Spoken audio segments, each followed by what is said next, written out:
different things to different people. It could be witnessing the Milky Way, or seeing your child take their first steps, or maybe hearing Lord perform live. And there could be some real upsides for your work-life balance. Life coach Jess Stuart has looked into the benefits of awe and joins us now. Good morning. Kia ora, Chris.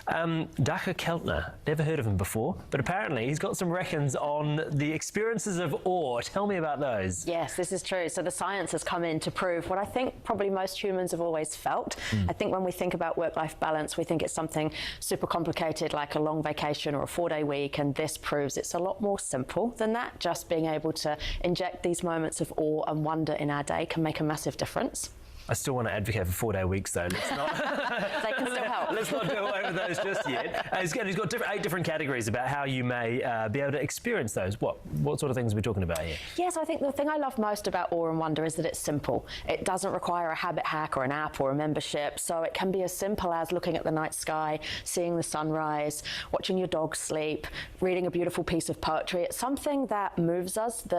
It evokes this feeling of when we see something that's vast and sort of like beyond our current understanding. Okay, so what's that got to do with work-life balance as opposed to just having a moment and enjoying that? Yeah, I think one of the struggles with our work, particularly how our offices and our workplaces are set up, it's not always that awe-inspiring. So I think with this, it gives us the opportunity to look for moments of awe either on our way into work or our way out of work, to inject that lift that we get. So it minimises our stresses, makes us feel happy, but it also gives us perspective. And I think that's the big thing that can shift us from some of those small work stresses that we worry about. When we see something bigger than ourselves, it tends to give us that perspective that really helps minimize those stresses, and I think that's where it can make the difference from a work-life balance perspective. Because this study is basically saying that when you experience that awe, you actually have impact on cortisol and all the rest of it. It's actually physically having an effect, right? Yeah, so physically the science is telling us that our blood pressure's lower, cortisol, our overwhelm reduces,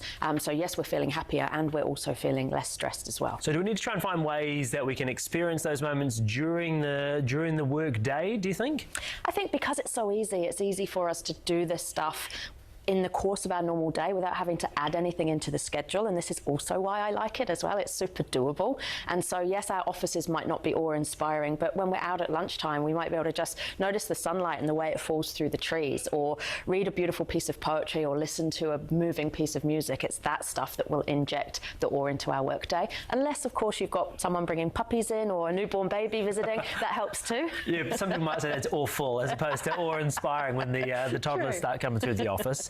If your job is not giving you that feeling, how important is it that you do seek it out actively outside of your work? Yeah, I think it's so important that if we're struggling in work, it's the stuff we do outside of work that's going to make work more bearable, and this is a really good example. So the things we're doing in the morning, before work, at night when we're coming home, the stuff that we can integrate into our commute as well, all of that gives us that lift so that we're in a different space and a different mindset when we then go in to tackle the job. Does this sort of feed into the mindfulness sphere of actually taking the time to think about those things? Because you might see something that you think, oh, that's amazing, but actually if you're not focused on that proactively, it's not going to really have an effect, is it? Oh, certainly. So like with everything, this is the intention to make this happen, whether it's in your lunch break, before you're going to work, as part of your commute. And it's so easy. It's just finding out what will work for you and when will work for you in your schedule. But certainly, yeah, being present, being in the now, that's mindfulness, and it's also how we access these moments of awe and wonder too. Is it harder to do when you're feeling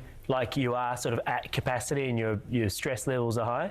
Yes, I think everything is harder to do when we feel that way. But what I love about this is it's super easy and small. So even when we're feeling overwhelmed and we're stretched to the max, it is easy to find a beautiful piece of music or read a poem or go and watch the sunrise or the sunset.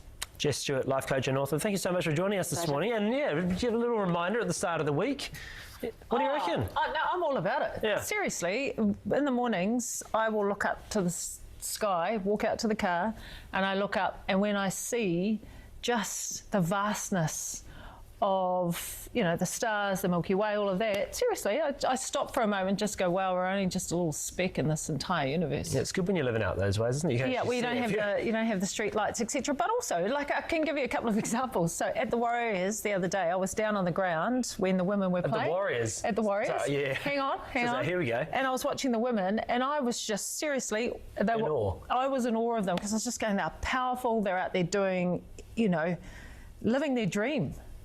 in Go Media Stadium. And then you got the and I was balance in as all well, of that. because then the Warriors eventually lost. So you thought know, equilibrium is restored. All is well in What the cracks me up, though, is when you hear all that disparaging remarks, you go, okay, these guys are just playing the best that they possibly can. But even at the netball, seeing friends who were coaching, and I was sitting there saying to everybody, I said, I love this, watching them do their thing and giving back to the game.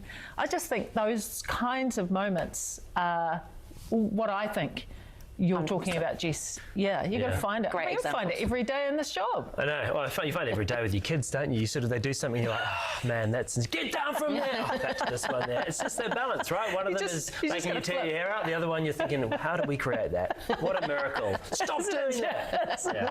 Oh, so true, Chingy, so true. Right.